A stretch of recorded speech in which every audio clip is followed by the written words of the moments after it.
What's going on YouTube? So today we are with the Audi Q7, which is one of the brand's best-selling products and one of the most popular offerings in the class. And because of that, Audi is refreshing this Q7 for 2025. So what exactly did they change? Well, let's go ahead and find out.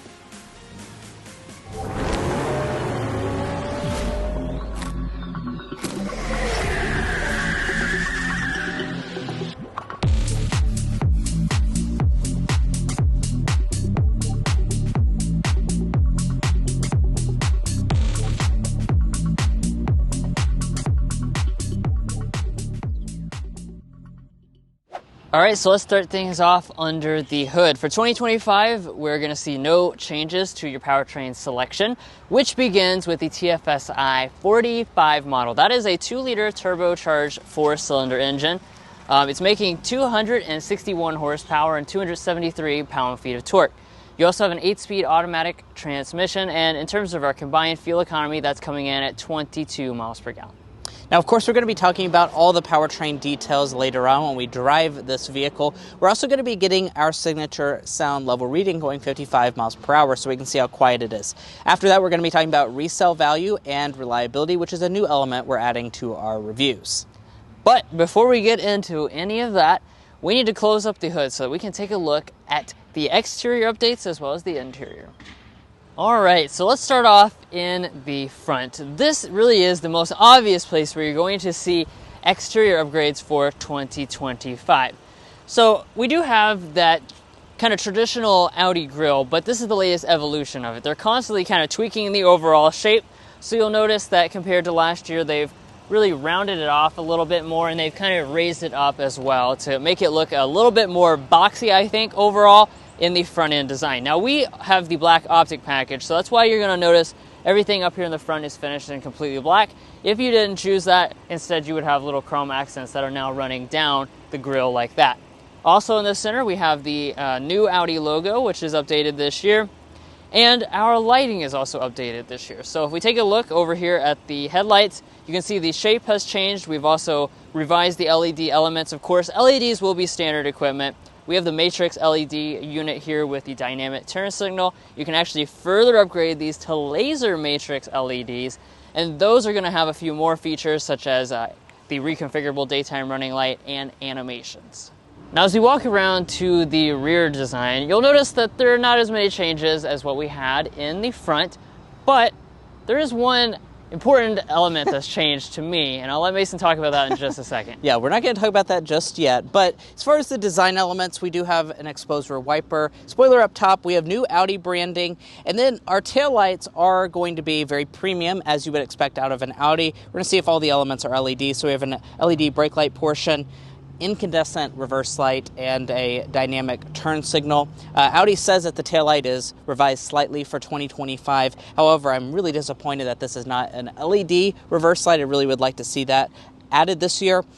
But as we head down, Audi did change something down here that I think is very important. They added back the exhaust pipes. So if you remember previously, it had exhaust pipes, then they got rid of it for the refresh, and now they're back again. I guess based on popular demand. I like that aspect of it. As far as the tow rating, 4,400 pounds with the 4-cylinder or 7,700 pounds with the V6. Now, of course, no refresh would be complete without updated wheel options. So we've got all new selection for 2025. The sizes are going to range from 19 inches all the way to 21-inch alloy wheels. This is a 20-inch option here on this model. And as you can see, we don't have the black contrast. We actually have gray contrast with the silver elements. Now, in terms of our mirrors, these are going to be fully equipped. So on the Premium Plus and above, we're going to have auto dimming, you have power folding, blind spot monitoring, and heating. Now here at the side of the Q7, the overall vehicle length does not change this year. It's about 199 inches long, and then we do have blacked out window surrounds and roof rails since we have the black optic package. Now when it comes to your safety systems, you are going to get 3 out of 4 active safety features as standard equipment on the Q7. Additionally, you can option on all of the safety systems. But guys, that's going to wrap up the exterior design. Let's see if there's anything new on the inside. But first, if you're new here, we're brothers, and we've been reviewing cars since we were 12 and 16. We may be young, but we love cars. And And we'd love for you to subscribe to be a part of our Car Confections family. Let's learn a lot, have some fun with all the latest cars. All right, now it's time to check out the cabin. Here's our key fob, same as before. This is Audi's latest slender key fob, nice piano black finish on this and feels solid. Getting inside, super easy, just reach behind the handle. That will unlock the door. And take a look inside the interior. Now, when it comes to the updates in here, certainly going to be more on the subtle side of things. You'll have to be familiar with the Q7 previously to identify them. And we'll get into those specific things as we talk about the cabin. But first, let's talk about the actual seats themselves. So, first of all, we do have a genuine leather that's going to be standard across the entire lineup here. As you can see, nice perforation on board. This is the black finish. We've got the color contrast stitching. You got several other colors, particularly if you want something a little bit richer, you have a brown option as well. And then in terms of the seats themselves with the adjustments, this is the standard level of adjustability. We've got 12 ways of adjustment. You can option on an 18-way power adjusting seat, and that one will also come with power massage on your upper tier trim levels. We have our memory seats right there in the door trim as well. But let's go ahead and climb inside so that we can get into the specific details of the interior. And now that I've climbed fully inside, let's talk about the overall cabin materials. Now, one thing I do want to point out is that Audi said they did change some of the materials. Some of the trim pieces are going to be kind of new woods, new aluminums. You're going to have, looking at things like that, just depends on the spec you get. In terms of this example, it looks pretty similar to what we had last year. This is a high gloss walnut, but nevertheless, let's take a look at the door trim. We have leather covering on the armrest, soft touch plastic along the top. Again, you've got that wood I was just mentioning. You have the same soft touch material across the top as well with the stitching detail. Piano black will be finished to the center section, a big piece of wood through there, and then you'll find more wood that trims this center console with leather underneath of that with a double stitching detail. Everything does feel very solid, as we expect from an Audi. All right, we'll go ahead and fire it up with our push button start located right here.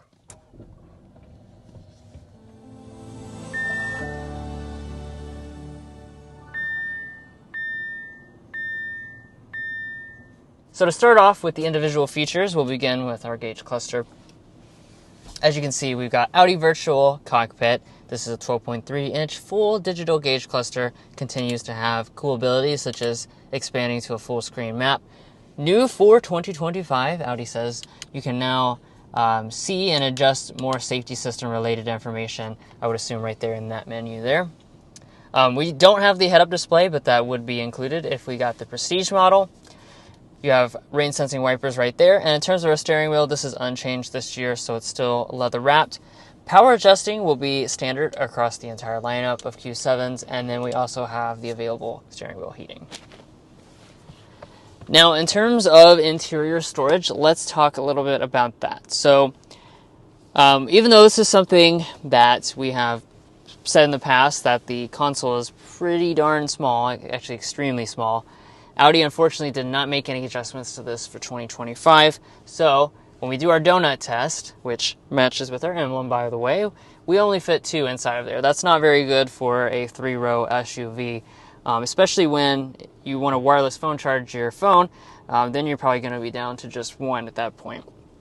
In terms of other cubbies, they also haven't changed that. So you'd really have to stick any other objects kind of in these cup holders here because there's no storage bin up there in the front.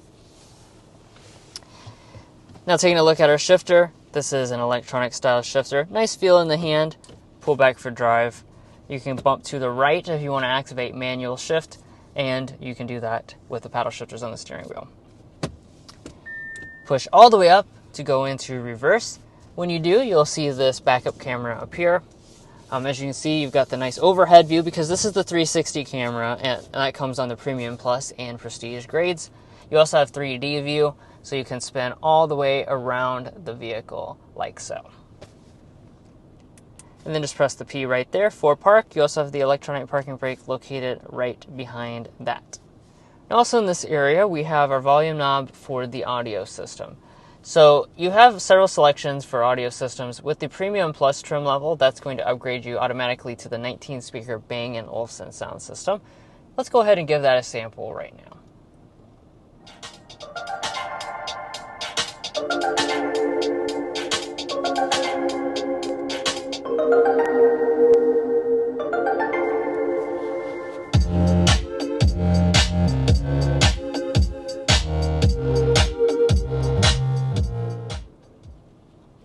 Yeah, so overall sound quality is quite good. It certainly sounds nice and balanced and has a good pop to it. Now, I do want to mention as well, you can upgrade to the really advanced Bauer & Wilkins sound system, or not Bauer's, Bang & Olufsen sound system, excuse me, if you want to do that as well. Now, let's draw our attention to the lower screen. So you continue to have the two screens set up on board. This bottom screen is 8.6 inches, the top screen is 10.1 inches. This screen is for climate control. Standard is 3-zone climate. We have the available 4-zone climate since we've got the Premium Plus. And this does have haptic feedback, so making adjustments is pretty simple. You can also swipe if you really want to make a big adjustment like so. Some additional functions will be located right there, so if you press that, that's how you actually get to your heated steering wheel, for example. And then we also have 3-stage heated seats and 3-stage ventilated seats. Our HomeLink remotes are located right there. Let me exit out of this and show you guys what the infotainment system looks like up here at the top. Again, 10.1-inch display. The overall software is not different, but there are some added functionality for 2025. The big thing that they've changed is the fact that you now have this online media button. Inside of there, it allows you to connect to Amazon Music as well as Spotify. So you can download those apps and keep those like natively inside the system itself versus always relying on connecting your phone. But speaking of connecting your phone, you can still do that, and you have wireless Android Auto and Apple CarPlay, and then you also have built-in navigation. Up top, we have the auto-dimming mirror, frameless design, compass is built in. And then I'll slide back the sunshade to our panoramic sunroof. As you can see, we have a very large piece of glass here. The shade itself is somewhat transparent, it's pretty thin, but this front panel of the glass does open up. Now let's check out the rear seat area for this Audi Q7. Now, as far as this area is concerned, there's a lot of space and a lot of luxury, so let's go ahead and dive into it. Now, we're sitting at about 39 inches of legroom and about 39 inches of headroom. Those figures are unchanged this year. Now, as far as our knee measure test, I am sitting over here on this side, but this side is adjusted the same as the driver's seat to someone who's 5'8", and I'm 5'9", and we're sitting at about 8 inches of additional knee space. Now, as far as other things, I do want to point out, I do want to say that you can recline these seats. If you find the lever, it's right down here. You can recline them a pretty good distance, which makes it quite comfortable. Also, we do have bent seating here in the Q7. Now let's talk about features. So here in the center, as you can see, we do have a lot of really cool controls. These are actually touch sensitive, so you can just kind of swipe your finger up and down to adjust things like so. We have the 4-zone climate system, which means that both of the rear passengers are able to adjust their own temperature. And we also have the optional heated rear seats. Down below that, we have a 12-volt outlet and 2 USB-C ports. And as far as other features, you have vents here and in the B-pillar, so that's nice. And then if we fold down the center armrest here, we do have a pretty small one, and then you have a really, really small cup holder. I don't have to tell you that my Stanley's not going to fit in there. I think you'd be lucky to fit a Dixie cup in that. And then as far as the door trim is concerned, we have rear window sunshades, so that's certainly very nice.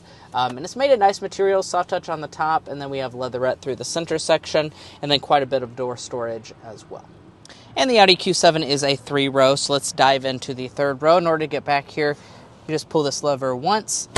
You have to push it down, lock it into place, and then push this button, and then that's going to allow the seat to release, and then it's going to kind of hydraulically lift up and out of the way. But let's go ahead and get back here into the 3rd row itself.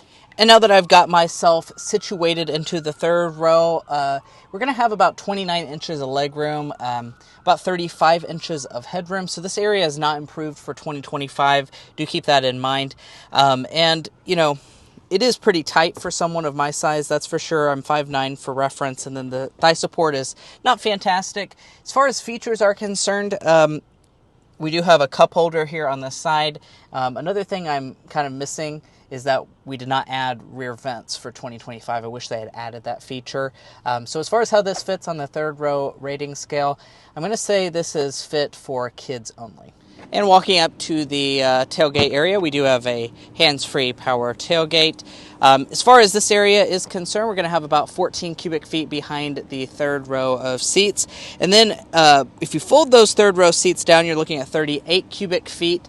And with all the seats folded down, about 72 cubic feet. Now, these buttons right here will electronically fold the third row, since we do have a power folding third row, so that's quite nice. And as you can see, it does give you a pretty flat, or actually a completely flat loading floor when all of the seats are down.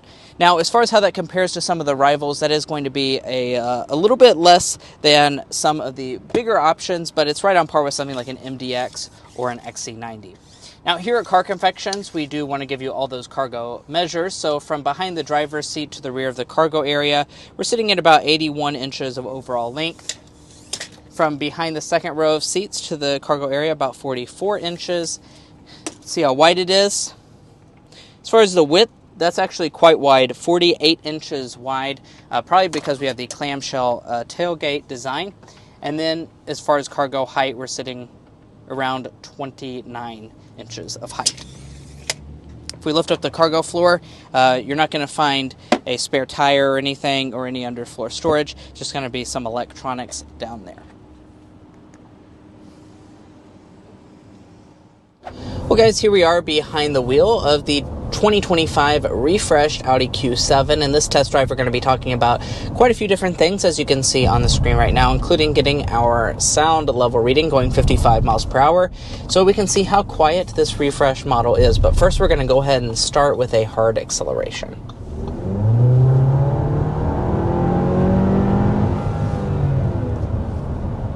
Alright, so I just punched the throttle real fast there. Give us a little taste of the acceleration in the Q7.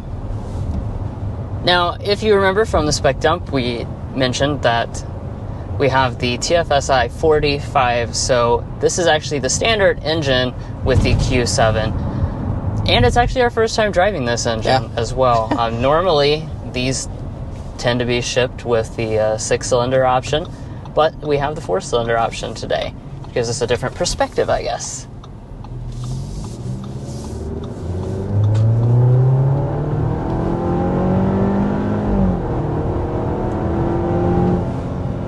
Alright, and that was 60 miles an hour right there. So let's go over some specifications. Once again, this is a 2-liter turbocharged 4-cylinder engine. Power output is 261 horsepower and 273 pound-feet of torque. Acceleration seems to be pretty good.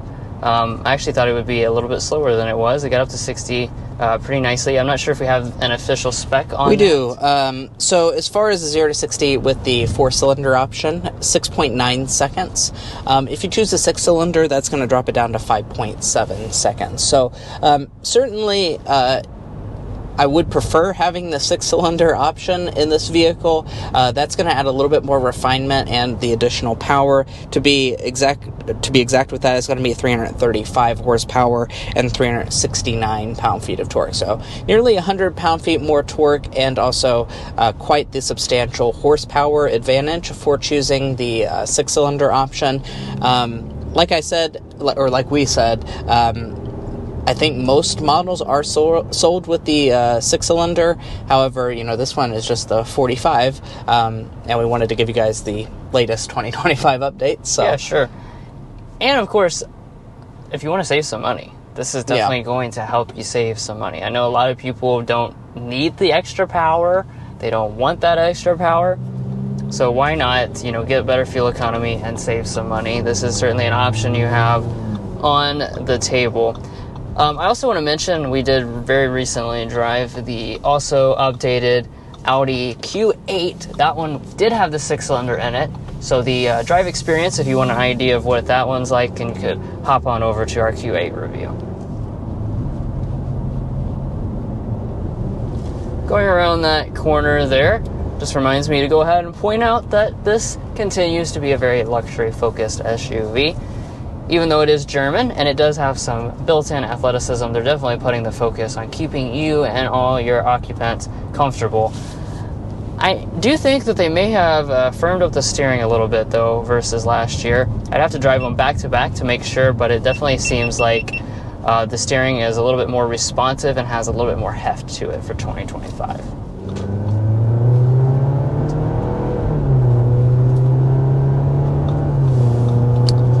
All right, let's get our sound level reading going 55 miles per hour.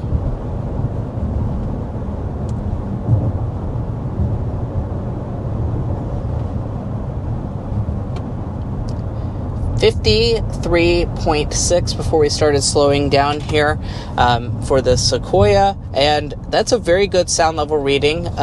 I did already notice that we have the dual pane glass on this 2025 model. And if you want to check out all of our sound level readings, you can go to carconfections.com/sound level readings. We posted all of this vehicle's competition as well as every vehicle that we review on this channel. So you'll definitely want to check that out.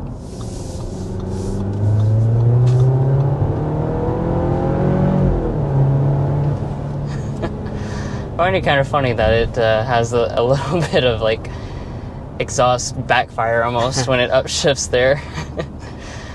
Speaking of shift, we have an 8-speed automatic transmission on board. Very nice and smooth, just like all Q7s have always had. You also do have the paddle shifters on the steering wheel if you want to get wild and shift on your own. Yeah. Now, of course, you do also have standard Quattro all-wheel drive, as with any Audi product. And let's talk about fuel economy. So with the 45 model, you do get slightly better fuel economy. It's rated at 22 miles a gallon combined. 2026 is your city and highway ratings. The V6 option comes in at 20 miles per gallon combined. So 2 mpg better for choosing the 4-cylinder. It's not world's better fuel economy, but it is going to get you better fuel economy. And it is worth noting that 3-liter V6 is quite low when it comes to the fuel economy department. So if you want to kind of get more class competitive fuel economy, choose the 4-cylinder. Now, I do want to talk about your ride quality when it comes to this Q7. Certainly, I've been pretty impressed with the overall ride quality of this model so far. The seats are comfortable. It has a nice soft suspension. Like Drew said, this is a very comfort-focused vehicle, and that's going to translate to your ride quality. I do want to point out the Prestige has a standard air suspension, so if you go for the higher-end Q7s, you'll have a little bit better ride quality, but I don't think it's entirely necessary for you to have that, since the standard ride quality is very good. But now I also want to go ahead and dive into our slam dunk and airball, which is our favorite element, our least favorite element about the Audi Q7. So for the slam dunk, we're going to say it's just how comfortable this Q7 is. That really has long been its strongest characteristic, and that does continue now. And on the airball side of things, what we're going to say is just kind of the 2025 refresh. I guess you could say we're a little disappointed that they didn't do more. The outside is mostly the same as the pre-refresh model, and the inside is nearly identical to the pre-refresh model. This vehicle could use some updates to make it more competitive within its segment. This is a very hot segment, so there's a lot of stiff competition, and we wish Audi had done more. And lastly here, as far as your warranty is concerned, you do have a 4-year, 50,000-mile, both basic and powertrain warranty. Audi does not do complimentary maintenance. And let's talk pricing for 2025. Now, this year, we're going to have a price increase from between about $2,000 to $5,000, depending on what trim level. The base price this year is a little over $60,000 for the 45 Premium. If you choose a Premium Plus, that's of course going to inflate your price quite a bit. As tested today, we're sitting at $71,500. Now, do keep in mind that we have the base powertrain, so if you add the V6, that's going to add quite a bit of expense. Now, if you're looking to buy an Audi Q7 or any new vehicle, we would encourage you to go to carconfections.com. Now, the reason you do that is because we have a tool on our website that will connect you with local car dealers in your area to get you the best price.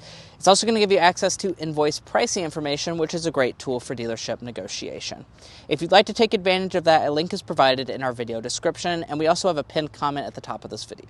Now let's talk about potential resale value and reliability to make sure you are making a smart purchase. purchase. Now, first up, let's talk about resale value. As an economics graduate myself, Drew and I took the time to develop what we think is a good estimate for this Audi Q7's potential resale value.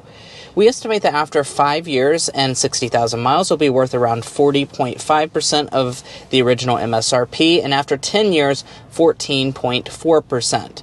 Now, that does mean this is one of the lowest resale value vehicles that you can get. It does slot in a little bit below BMW and Mercedes. And do keep in mind that luxury cars, on average, will typically have a lower resale value percentage than other vehicle makes. We have also done the same for reliability by developing the Combined Reliability Index, which takes into account several trustworthy sources of information and combines them into one number.